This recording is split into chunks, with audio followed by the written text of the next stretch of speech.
আল্লাহ তাআলা কিয়ামতের কঠিন ময়দানে যেদিন স্বামী স্ত্রীকে চিনবে না, স্ত্রী স্বামীকে দেখে পালিয়ে যাবে, বন্ধু বন্ধুরে চিনবে না, পীর সাহেব মুরিদরে চিনবে না, মুরিদ পীর সাহেবরে চিনবে না, দলের কর্মী তার নেতারে চিনবে না, নেতা তার কর্মীরে চিনবে না, বন্ধু বন্ধুরে দেখে পালাবে। এই কঠিন মুহূর্তে সূর্যটা মাথার কাছে চলে আসবে, জমিনটা তামার জমিন হবে, আজকের জমিনের মতো নয়।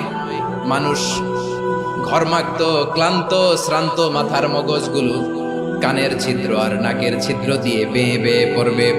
বিশ্বনবী ফরমান, কিয়ামতের ওই কঠিন ময়দানে 7 শ্রেণীর ব্যক্তিকে রব্বুল আলামিন তার আরশের নিচে ছায়া দিবেন।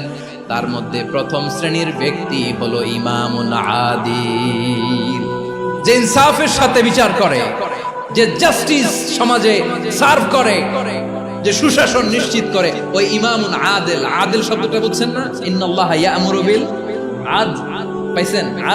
আদিল। 7 শ্রেণীর ব্যক্তিকে আল্লাহ তাআলা সুশীতল আরশের নিচে ছায়া দিবেন, যেদিন তার দেয়া ছায়া ছাড়া কোনো ছায়া থাকবে না। এর প্রথম হচ্ছে ইমামুন আদিল, ন্যায়পরায়ণ শাসক। চিল্লায়া বলেন সুবহানাল্লাহ। আবার বিশ্বনবী বললেন, ইন্নাল মুকসিতিনা ইনদাল্লাহি আলা মানাবিরা মিন নূর আন ইয়ামিনির রহমান। কিয়ামতের দিন যারা ন্যায় পরায়ণ হিসেবে আল্লাহর সামনে দাঁড়াবে, কিয়ামতের দিন রব্বুল আলামিন তার আরশের ডান দিকে ওই ন্যায় পরায়ণ লোকদের জন্য আরশের ডান দিকে একটা নূরের মিম্বারে তাদেরকে বসার সুযোগ করে দিবে। আল্লাহর আরশের ডান দিকে ন্যায় পরায়ণ লোকদের জন্য আল্লাহ তাআলা নূরের মিম্বার বানাবে। 4টে কেন কথা মনে করেছেন? আল আদাল, জাস্টিস। ইন্নাল্লাহা ইয়া'মুরু বিল আদল। আল্লাহ তাআলা এই আদালতের নির্দেশনা দেন, সুবিচার, সুশাসন।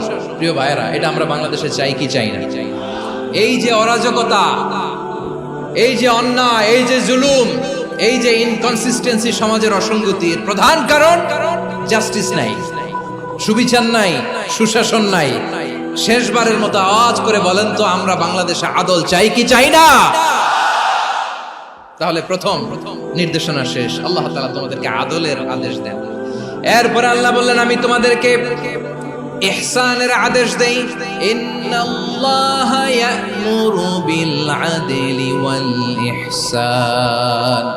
আমি তোমাদেরকে যেমনি আদলের নির্দেশনা দেই, তেমনি ভাবে তোমাদেরকে ইহসানের নির্দেশনা দেই। ইহসান, আওয়াজ করে সবাই বলেন তো ইহসান।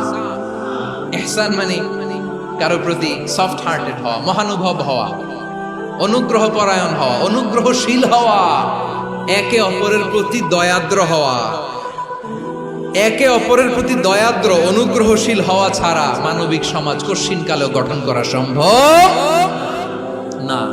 প্রিয় ভাইরা, সুন্দর আচরণ দিয়ে, ইহসান দিয়ে যা জয় করা যায়, নরম আচরণ দিয়ে যেটা অর্জন করা যায়, কঠোরতা দিয়ে সেটা পারা যায় না। বিষ্ণু ঈসা ইসলাম ইহসান দিয়ে, কোমল আচরণ দিয়ে, তার অনুগ্রহ দিয়ে তিনি অনেক কাফিরের হৃদয়কে জয় করে ফেলেছেন। সাইয়েদনা সুমামা ইবনে উসাল রাদিয়াল্লাহু তাআলা আনহুর কথা মনে পড়ে যায়। তিনি ছিলেন ইয়ামামার বাদশা। মদিনাতে বিশ্বনবীকে হত্যা করার নিয়তে এসেছিলেন। গোপনে গোপনে বিশ্বনবীকে হত্যা করে আবার ইয়ামামাতে তিনি ফিরে যাবেন। কিন্তু কি অবাক করা কাণ্ড, হত্যা করতে পারে নাই, সাহাবাদের হাতে তিনি ধরা পড়ে গেলেন। সাইয়েদনা সুমামা ইবনে উসাল রাদিয়াল্লাহু তাআলা আনহু হত্যার নিয়তে আসলেন, কিন্তু হত্যা করতে পারলেন না। সাহাবারা ওনাকে ধরে ফেললেন, ধরে মসজিদে নববীর পিলারের মধ্যে বেঁধে রাখলেন। সুমামা ইবনে উসাল, সিরাত থেকে শোনাচ্ছি, রাদিয়াল্লাহু তাআলা আনহু ইয়ামামার অধিপতি ছিলেন। বিশ্বনবীকে হত্যার জন্য আসছেন, ধরা পড়ে গেছেন, এখন মসজিদে নববীতে বেঁধে রাখছেন। তার মানে বন্দী। এখন স্ট্যাটাস কি? বন্দী, ক্যাপ্টিভ। বিষ্ণু ঈসা ইসলাম সাহাবাদেরকে বললেন, তার খোঁজ খবর নিও, সুমামা ইবনে উসালের খোঁজ খবর নিও। সাহাবারা বলেন, ইয়া রাসূলুল্লাহ, আপনাকে হত্যা করতে এসেছে, তার তো কঠিন ক্যাপিটাল পানিশমেন্ট হওয়া দরকার, কঠিন শাস্তি হওয়া দরকার। বিশ্বনবী বললেন, না, আমি যেটা জানি তোমরা সেটা জানো না, তোমরা সুমামার সাথে ভালো আচরণ করো। বিশ্বনবী সুমামার কাছে গেলেন। প্রথম দিন যে তিনি কালেমার দাওয়াত দিলেন, ইমানের দাওয়াত দিলেন, ইসলামের দাওয়াত দিলেন, রিসালাতের দাওয়াত দিলেন, আখিরাতের দাওয়াত দিলেন। পরের দিন যে বিশ্বনবী সালাতের দাওয়াত দিলেন, যাকাতের দাওয়াত দিলেন। ইসলাম কি, কিভাবে, কেমন করে পালন করতে হয় চমৎকার আর্টিকুলেট করতে শুরু করলেন। তন্ময় হয়ে সুমামা ইবনে উসাল রাদিয়াল্লাহু তাআলা আনহু বিশ্বনবীর কথাগুলো শুনতে আরম্ভ করলো। একদিন নয়, 2 দিন নয়, টানা 3 দিন বিশ্বনবী সুমামার কাছে ইসলামকে প্রেজেন্ট করেছেন, উপস্থাপন করেছেন। আওয়াজ করে বলেন, কয় দিন? 3 দিন। 3 দিন মসজিদে নববীতে বাধা। আর সাহাবীদেরকে বললেন, তার খোঁজ খবর নিও। তোমরা যে রুটি বানাও এর মধ্যে সবচেয়ে ভালো আটার রুটিটা তারে দিও, সবচেয়ে রিফাইন্ড খেজুর, যেটা পিওর খেজুর, এটা তারে দিও। আর বিশ্বনবী নিজের উট থেকে দুধ দহন করে ওনার বাড়ির এক কর্মচারীকে বলেছেন, দুধ দহন করে সুমামার জন্য নিয়ে যে। সুবহানাল্লাহ পড়বেন না? সবাই তো অবাক, ইয়ামামা থেকে আসছে নবীকে হত্যা করতে, বিশ্বনবী দেখে তারে জামাই আদর করে। 1 দিন নয়, 2 দিন নয়, টানা 3 দিন বিশ্বনবী এভাবে সুমামার কাছে যেয়ে যে ইসলামকে প্রেজেন্ট করতে আরম্ভ করলেন, ইসলামকে উপস্থাপন করতে শুরু করলেন। আর তাকে চমৎকার এন্টারটেইনমেন্ট, আপ্যায়ন দিতে আরম্ভ করলেন। টানা 3 দিন যখন ইসলামের দ্য বিউটিজ অফ ইসলাম, ইসলামের সুমহান বাণী, সৌন্দর্য তার কাছে উপস্থাপন শেষ, তাকে আপ্যায়ন শেষ, বিশ্বনবী বললেন সাহাবাদেরকে, যাও এবার সুমামার হাতের পায়ের রশি দুটো খুলে দাও। সাহাবারা তর্ক জুড়ে দিলেন, লা ইয়া রাসূলুল্লাহ, এমনটা করবেন না, তো ভয়ঙ্কর ভয়ঙ্কর খুনি, কি জানি কি হয়ে যায়। বিশ্বনবী বললেন, না, তার হাতে পায়ের রশিগুলো খুলে দাও। সাহাবারা বিশ্বনবীর কথা মতো তার হাতে পায়ের রশিগুলো খুলে দিল। সুমামা মুহূর্তের মধ্যে মসজিদে নববী থেকে বের হয়, ইয়ামামায় ফিরে না যে মসজিদে নববীর পাশে একটা খেজুর বাগান ছিল, সেখানে চলে গেলেন। সেখানে একটা ছোট্ট কুয়া ছিল, কুয়ার পানি দিয়ে তিনি গোসল করলেন। সুবহানাল্লাহ পড়েন। কুয়ার পানি দিয়ে গোসল করে মসজিদে নববীর সামনে এসে বিশ্বনবী এবং সাহাবাদের সামনে দাঁড়িয়ে সাব্বাবা উঁচু করে বললেন, আশহাদু আল্লা ইলাহা ইল্লাল্লাহ ওয়া আশহাদু আন্না মুহাম্মাদান আবদুহু ওয়া রাসূলুহু। আমি সাক্ষ্য দিচ্ছি আল্লাহ ছাড়া কোনো ইলাহ নাই, আর মুহাম্মদ আল্লাহ তাআলার প্রেরিত বান্দা এবং রাসূল।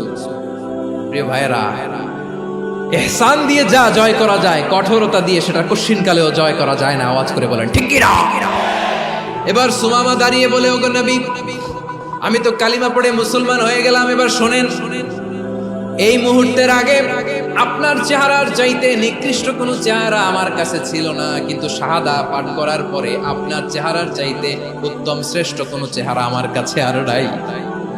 ও নবী, আজকের দিনের আগে ইসলাম ধর্মের চেয়ে নিকৃষ্ট অপছন্দনীয় কোনো ধর্ম আমার কাছে ছিল না, কিন্তু এই মুহূর্ত থেকে ইসলামের চেয়ে সেরা শ্রেষ্ঠ পছন্দনীয় কোনো ধর্ম আমার কাছে নাই।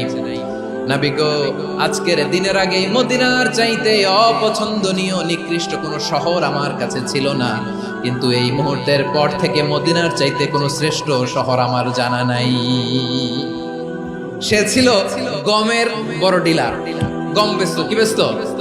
তার গম কিনে মক্কার লোকেরা রুটি খাইতো। সে ঘোষণা দিল, আজকে থেকে মক্কাবাসীদের জন্য সব গম আমি হারাম করে দিলাম, মক্কাবাসী এখন না খেয়ে মরে। সুবহানাল্লাহ পড়বেন না? মক্কাবাসী বিশ্বনবীর কাছে আসলেন, এসে বললেন, মুহাম্মদ, আমরা তো তোমার ভাই, তোমার চাচা, তোমার ভাতিজা, তোমার আত্মীয়, তুমি সুমামারে বলো সে যেন আবার গমের সাপ্লাই মক্কার জন্য অনুমতি দিয়ে দেয়। বিশ্বনবীর অনুমতি ক্রমে সুমামা আবার মক্কাতে গম পাঠাতে শুরু করলো। পড়েন সুবহানাল্লাহ। ইহসান, ইহসান দিয়ে আপনি যেটা জয় করতে পারবেন, you can win the heart of your enemies. ইহসান দিয়ে আপনি আপনার শত্রুর হৃদয়কে